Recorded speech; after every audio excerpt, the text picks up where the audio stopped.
Om Jnana Tinandasya Gananganan Salakaya Chaksusmitayena Tasman Sri Gurave Namah Sri Chaitanya Manobishtam Sthapitam Yena Bhutale Sayarupa Kadamayan Dadati Sapadantikam Vandeham Sri Guru Sritam Padakamalam Sri Guru Vaishnavamscha Sri Rupam Sarjatam Sahagana Raghunattam Tapitam Sajivam Sadhutam Savadutam Parijanam Saitam Sri Krishna Chitadevam Sri Radha Krishna Pada Sahagana Lalita Sri Vishakavitamscha He Krishna Karuna Sindhu Dinabandhu Jagatpate Gopesha Gopika Kanta Radha Kanta Namastute Tata Kanchana Gourange Radha Vrindavan Vishavanu Sute Devi Panamami Haripiye Vanchakapatarubhyascha Kripa Swinbhivacha Patitano Pavanvibhyo Vaishnavibhyo Namo Namah Namo Mahabhadanjaya Krishna Prema Pradayate Krishna Ya Krishna Chaitanya Namine Gauratusi Namah Sri Krishna Chaitanya Prabhu Nityananda Sri Advaita Gadara Sivasadi Gaura Bhaktavinda Hare Krishna Krishna Krishna Hare Hare Rama Rama Rama Hare Hare Hare Krishna Krishna Krishna Hare Hare Hare Rama Rama Rama Hare Hare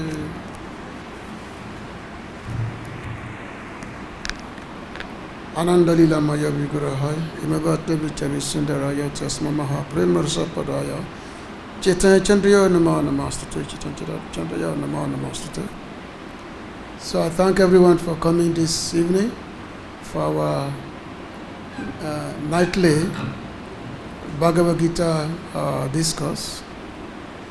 Lord Krishna is speaking the Bhagavad-Gita, his own words, to his dear devotee, Arjuna. So Lord Krishna is speaking and Arjuna is hearing. And of course, this Bhagavad-Gita discussion, it's based on questions and answers.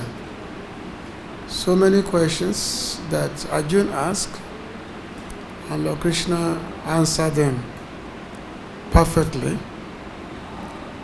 And just by listening and meditating on that answer or the discourse that comes from the mouth of the Lord, then one can attain all perfection.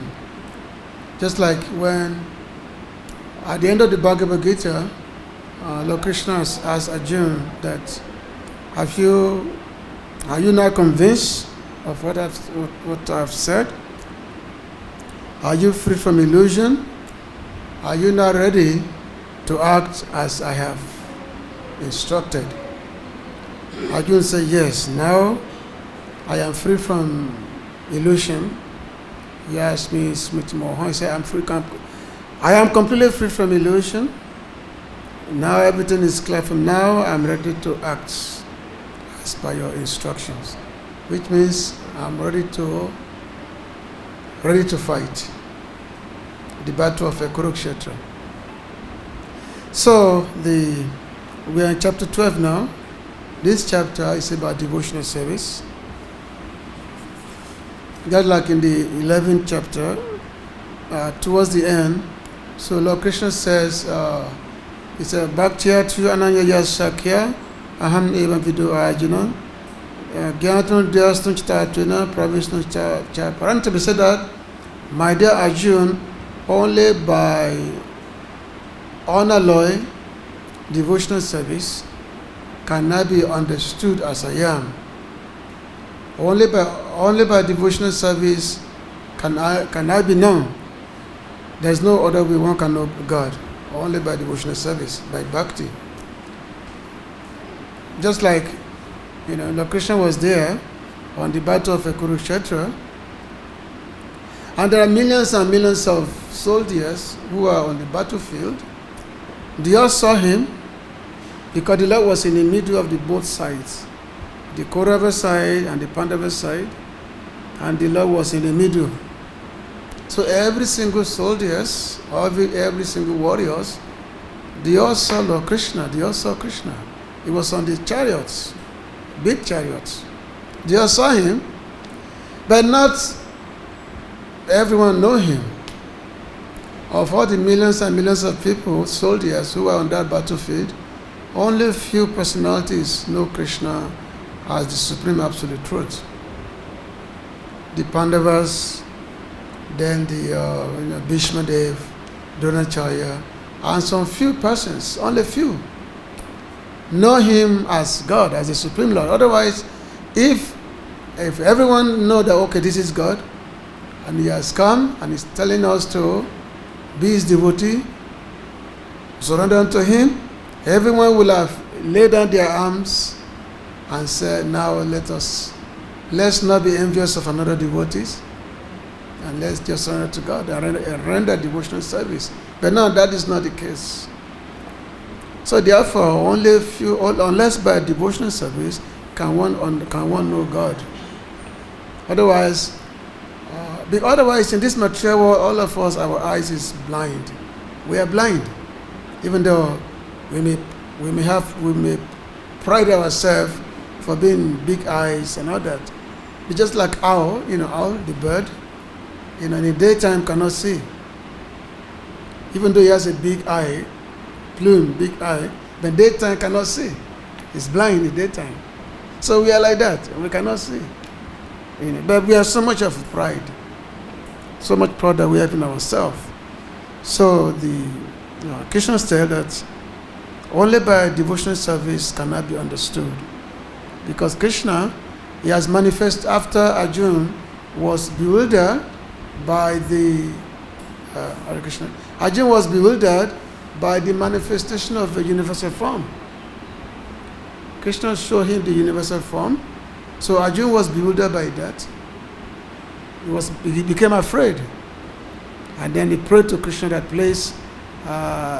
Even though this form of yours is very magnificent, but I rather not see this form.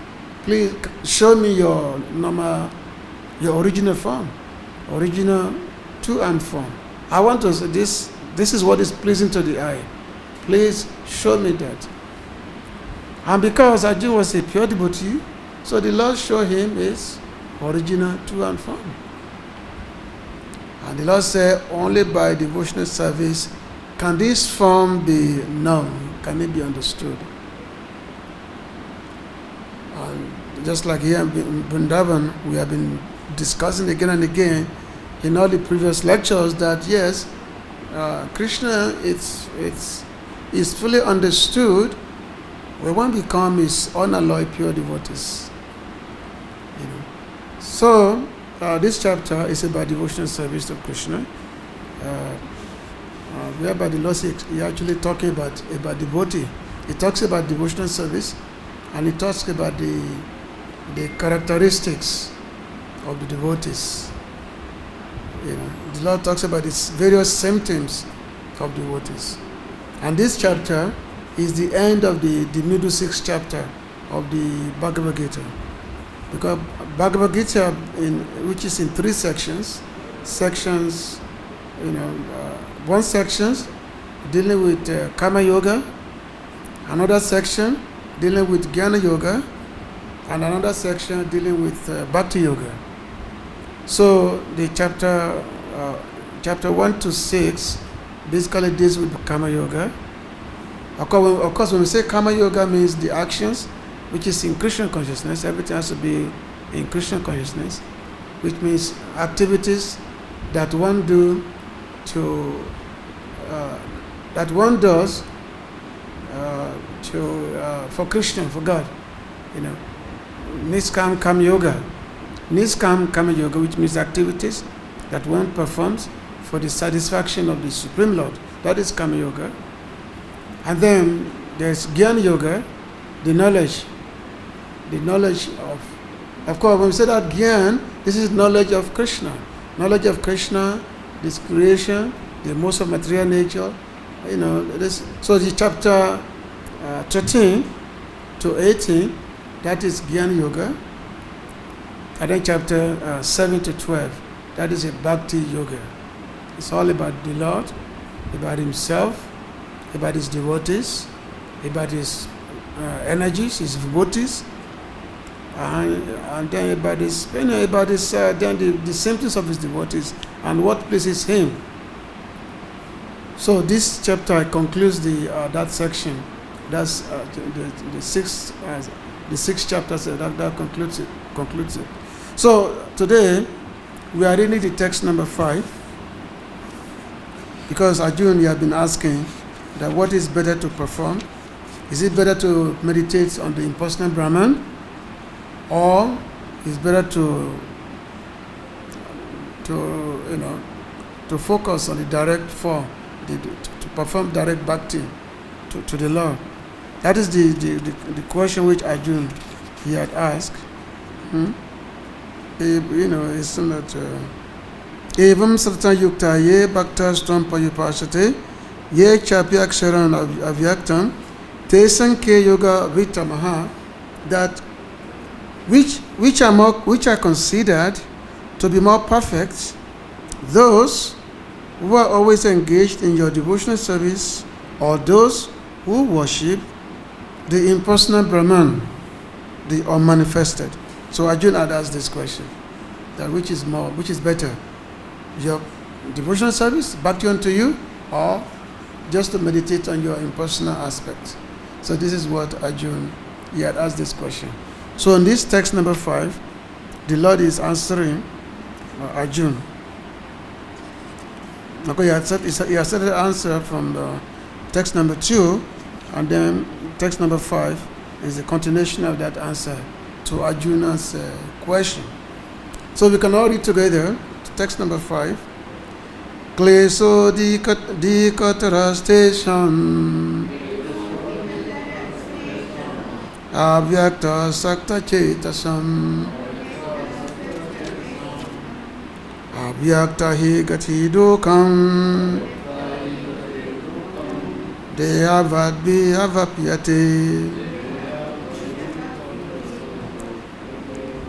kleśaḥ, trouble, adhika-taraḥ, very much, teṣām, of them, avyakta, to the unmanifested, āsakta, attached, teṣām, of those whose minds, avyakta, toward the unmanifested, he certainly, gatiḥ, progress, duḥkhaṁ, with trouble, dehavadbhir, by the embodied, avāpyate, is achieved. Translation and purport by His Divine Grace is Bhakti-yoga the King. For those whose minds are attached to the unmanifested, impersonal feature of the Supreme, advancement is very troublesome. To make progress in that discipline is always difficult for those who are embodied. Purport. It's kind of very long purport. So we read, huh? So we read the whole thing, or, huh? Okay, because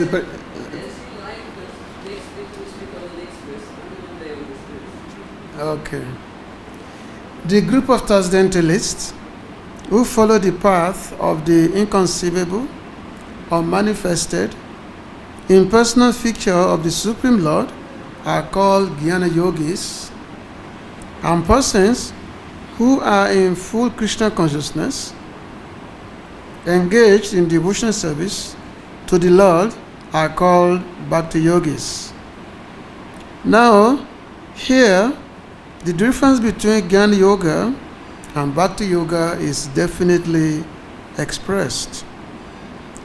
The process of Jnana Yoga, although ultimately bringing one to the same goal, is very troublesome, whereas the path of bhakti-yoga, the process of being in direct service to the Supreme Personality of Godhead, is easier and is natural for the embodied soul. The individual soul is embodied since time immemorial. It is very difficult for him to simply theoretically understand that he is not the body. Therefore, the Bhakti Yogi accepts the deity of Krishna as worshipable because there is some bodily conception fixed in the mind, which can thus be applied.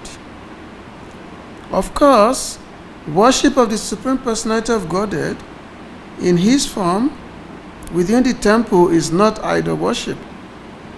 There is evidence in the Vedic literature that worship may be sargun or nigun, sarguna or niguna, of the supreme possessing or not possessing attributes. Worship of the deity in the temple is sarguna worship, for the Lord is represented by material qualities. But the form of the Lord, though represented by material qualities such as stone, wood, or oil paint, is not actually material. That is the absolute nature of the Supreme Lord. A crude example may be given here. We may find some mailboxes on the street, and if we post our letters in those boxes, they will naturally go to their destination without difficulty. But any old box or an imitation which we may find somewhere but which is not authorized by the post office will not do the work. Similarly, God has an authorized representation in the deity form, which is called avyaktāsakta-cetasām. This avyaktāsakta-cetasām is an incarnation of the Supreme Lord. God will accept service through that form. The Lord is omnipotent, all powerful. Therefore, by his incarnation as avyaktāsakta-cetasām, he can accept the service of the devotee, just to make it convenient for the man in conditioned life. So, for a devotee, there is no difficulty in approaching the Supreme immediately and directly, but for those who are following the impersonal way to spiritual realization, the path is difficult. They have to understand the unmanifested representation of the Supreme through such Vedic literatures as the Upanishads, and they have to learn the language, understand the non-perceptual feelings, and realize all these processes. This is not very easy for a common man. A person in Krishna consciousness engaged in devotional service simply by the guidance of the bona fide spiritual master, simply by offering regulative obeisances unto the deity, simply by hearing the glories of the Lord, and simply by eating the remnants of foodstuffs offered to the Lord, realizes the Supreme Personality of Godhead very easily. There is no doubt that the impersonalists are unnecessarily taking a troublesome path with the risk of not realizing the absolute truth at the ultimate end. But the personalist, without any risk, trouble, or difficulty, approaches the Supreme Personality of Godhead directly. A similar passage appears in Srimad Bhagavatam. It is stated that if one ultimately has to surrender unto the Supreme Personality of Godhead This surrounding process is called bhakti, but instead takes the trouble to understand what is Brahman and what is not Brahman, and spends his whole life in that way, the result is simply troublesome. Therefore, it is advised here that one should not take up this troublesome path of self-realization, because there is uncertainty in the ultimate result. A living entity is eternally an individual soul, and if he wants to merge into the spiritual whole, he must accomplish the realization of the eternal and knowledgeable aspects of his original nature, but the blissful portion is not realized. By the grace of some devotee, such a transcendentalist, highly learned in the process of jnana yoga, may come to the point of bhakti yoga or devotional service. At that time, long practice in impersonalism also becomes a source of trouble, because he cannot give up the idea. Therefore, an embodied soul is always in difficulty with the unmanifest, both at the time of practice and at the time of realization. Every living soul is spatially independent, and one should know for certain that this unmanifested realization is against the nature of his spiritual blissful self. One should not take up this process. For every individual living entity, the process of Krishna consciousness, which entails full engagement in devotional service, is the best way. If one wants to ignore this devotional service, there is the danger of turning to atheism. Thus, the process of centering attention on the unmanifested, the inconceivable, which is beyond the approach of the senses, as already expressed in this verse, should never be encouraged at any time, especially in this age. It is not advised by Lord Krishna. So this is a very long purport by Srila Prabhupada, giving us the very detailed explanation about the part of spiritual life, about what path to follow. In Bhagavad-Gita mentioned that Vedanti Tattva Vedas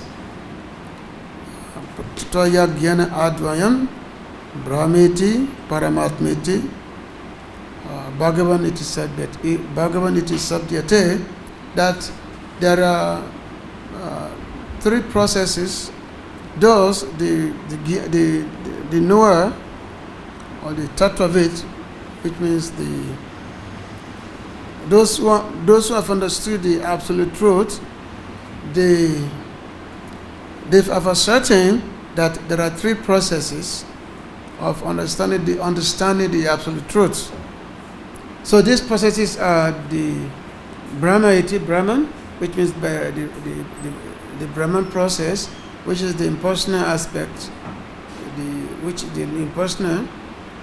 means the understanding, the realization of the supreme light, the impersonal aspect.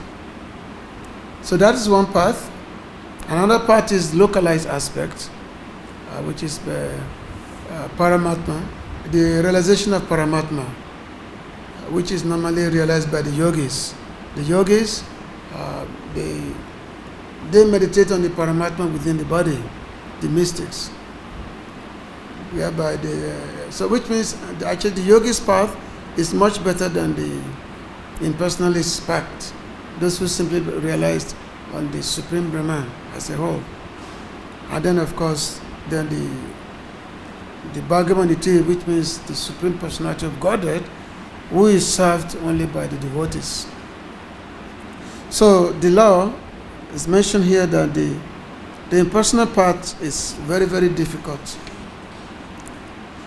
The example is always been given, like sometimes you are at the railway station.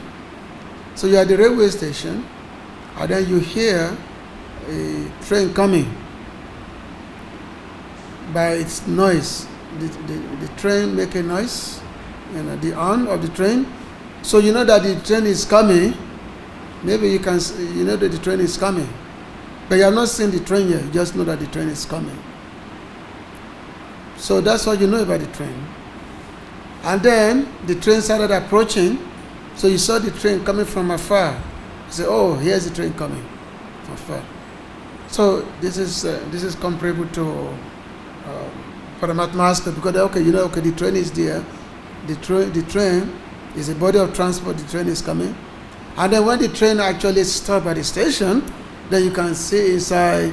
You can see the varieties. You can see the people or whatever it is.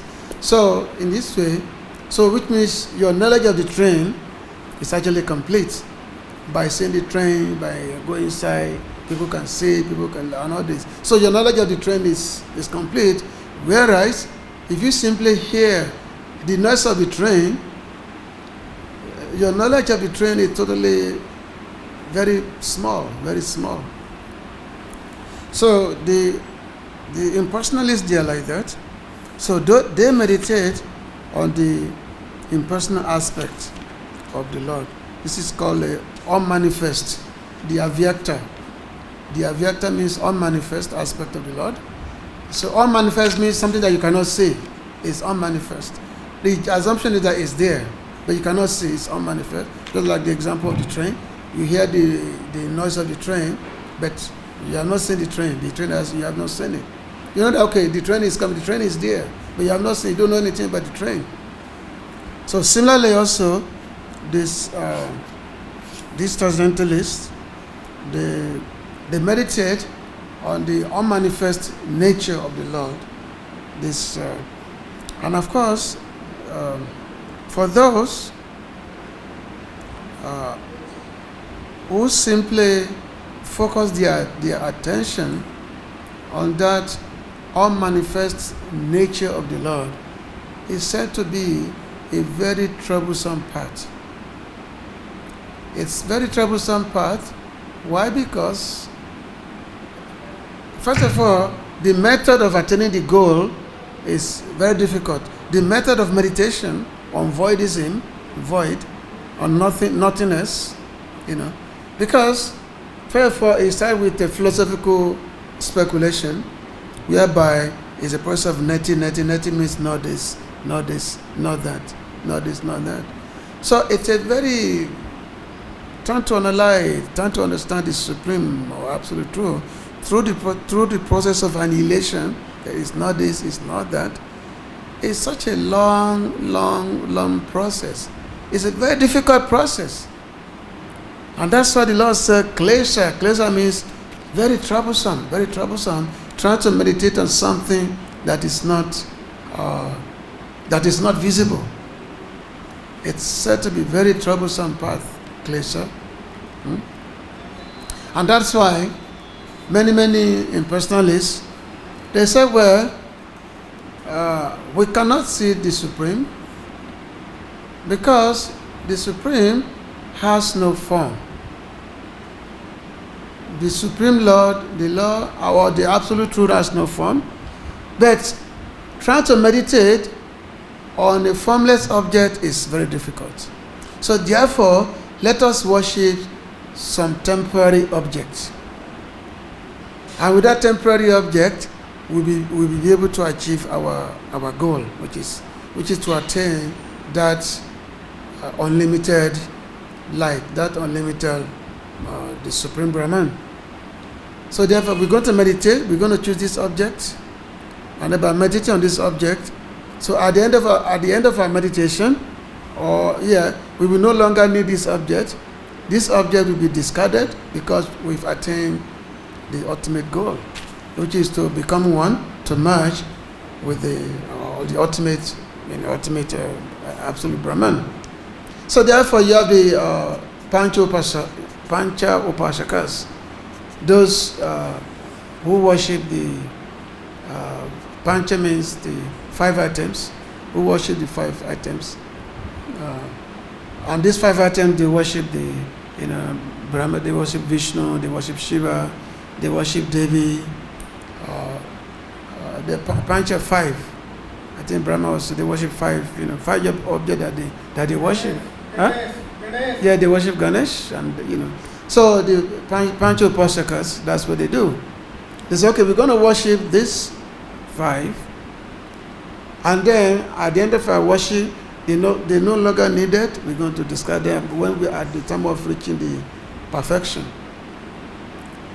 But the fact is that those persons, they are simply deluding themselves, because they will never attain perfection. No matter how long they worship those 5 items, they will never attain the perfection. It's not there. It's not there. And that's why the proper explain in the purport that they're just going to, keep deluding themselves for a long period of time. So Lord Krishna says, kleśaḥ, decapitation, it's a very difficult path, because you may not attain the perfection. You may not. Even if you attain the so-called perfection, still it's not permanent. Still, it's not permanent. Even if you attain the perfection of attaining the objective of being merged with the supreme light, because the soul has got a nature. The soul's nature is to always be active. That is soul's nature, and the soul is, as Chaitanya Prabhu say,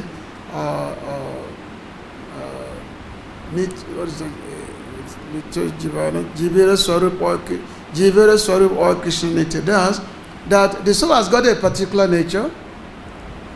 That nature is to be an eternal servant of God, to be an eternal servant of Krishna. That is the nature of the soul. But those kind of soul who think that they've attained that goal of marriage, because they cannot really stay there forever, then again they fall down. Like Srila Prabhupada always quoted this verse, Aruya Krichena Padam Yatat. Again they fall down again. They will fall down. They cannot stay there forever. So therefore the sadhana and the sadhya, sadhana means the practice, and the sadhya is the objective of the practice. So the sadhana of the impersonalists, these meditators who meditate on the avyakta, is very troublesome. Whereas and the sadhya, their objective is also troublesome, because obtaining that objective, there is no complete satisfaction. Is not there. Like many of these impersonalists, at the end they want to, in order to get some satisfaction, you will see them engaging in philanthropism, just to get some satisfaction. Just to get some satisfaction. But the same thing which they achieve, that the objective of merging into the supreme light, the impersonal aspect of the Lord, the same thing is also achieved by the demons. Because all the demons that Krishna killed in Vrindavan, all of them got impersonal liberation. Every single demon that Krishna killed, they all got liberation. Just like when Krishna killed Aghasura, when he killed Aghasura, immediately the soul came out and entered. The light, which is the soul, came out and entered the supreme Brahma-jyoti. Same when Keshi was killed, the same thing. Every single demon that Krishna killed, they all attained the impersonal liberation. Why? Because they were killed by the Lord. They were killed by the Lord. So therefore, the fact that they were able to make a contact with the Lord's body, so they got that liberation. So which means that an impersonalist do not have to spend many, many years. Do not have to spend many, many troublesome years trying to attain the impersonal liberation. All you have to do is to become a demon and trying to fight with Krishna. If you can become that powerful, because it's not that easy anyway. To become a big demon and trying to fight with Krishna, you have to be a really, really powerful demon. But anyway, all you have to just become a big demon and then wait for Krishna to incarnate himself, to come, and then you fight with Krishna, Krishna will kill you, and then you get the liberation. That's what all these demons, that's what they got. So, whereas the path of devotional service is totally different. The path of bhakti to Krishna is actually an auspicious path. It is auspicious path. In the sadhana, whereby one is engaging in Shravana, Kirtana, Smarana, Vishnu, Parasevana, in the hearing, chanting, remembering the pastimes of the Lord, the engaging in deity worship, all these 9 processes of devotional service. It's actually a very auspicious path. It's not a difficult path. Because from the beginning of engagement of the devotional path, the devotee is actually relishing the transcendental bliss. Devotee is getting happiness from rendering the service, especially if one is engaging in the deity worship, deity service of the Lord. Just by that direct contact with the Lord, one is experiencing the transcendental bliss. So in the sadhya, in the sadhana of the devotees, it's very, very joyful process. And then at the attainment, when the goal is achieved, at sadhya, when the goal is achieved, when one actually attain the ultimate goal, which is the love of God, love of the Lord, at that time, one obtains the supreme transcendental bliss. One obtains the supreme transcendental happiness. There's one verse which was quoted from the Bhagavad-Gita. So it mentioned, Yat pada pankaja palasa bilasa bhaktiya kamasa yan grahitan udgraha tayanti santa tadvana na rikta matayo yatayo piruddha sroto ganastam aranam bhaja vasudevam. It said the bhaktas who are always engaged in the service of the toes of the lotus feet of the Lord can very easily overcome the hard nuts of desires for fruitive activities. Because this is very difficult, the non-devotees, the jnanis and yogis who endeavor to stop the waves of sense gratification and unable to do so, therefore you are advised to engage in the devotional service of the Supreme Lord Krishna. So there are many the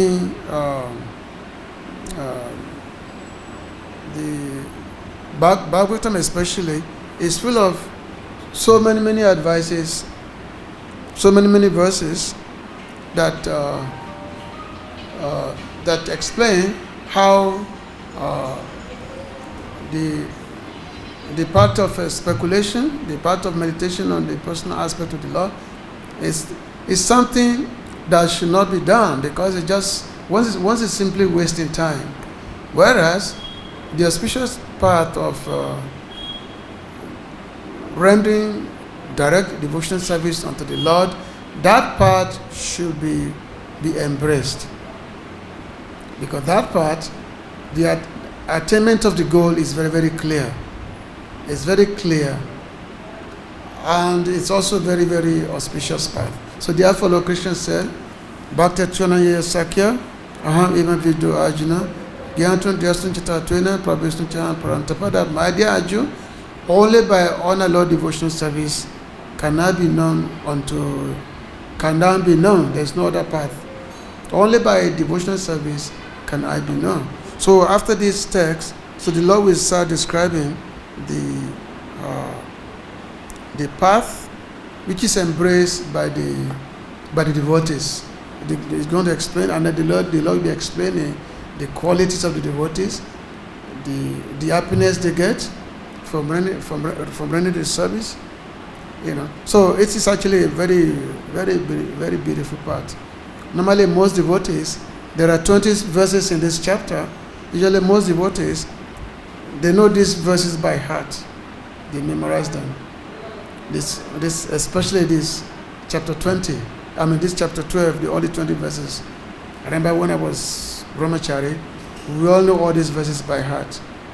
And of course, we know most of the verses of the Bhagavad-Gita, but especially this chapter 12 is a very, very beautiful chapter, where the Lord is simply talking about his devotees, their qualities, how devotees are very, very dear to him, like that.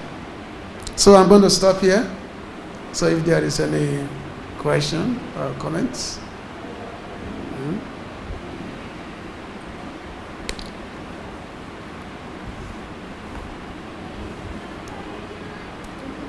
So